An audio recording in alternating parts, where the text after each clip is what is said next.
Qizalog'im uchun sneklar keldi. Koreys buvimiz qizalog'im uchun har xil sneklar yuboribdi. Odatda magazindan olmaymiz, chunki shakari ko'p.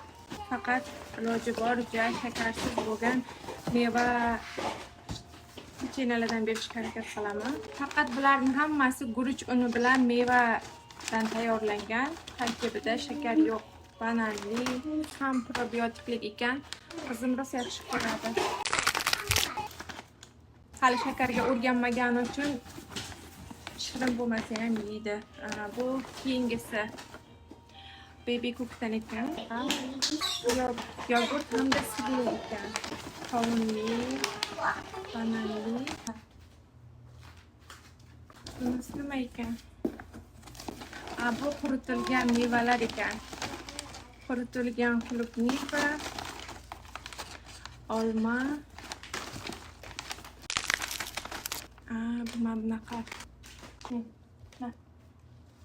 Majlisda va shunaqa yogurtlar, quritilgan yogurt. Rosa yaxshi ko'radi shuni.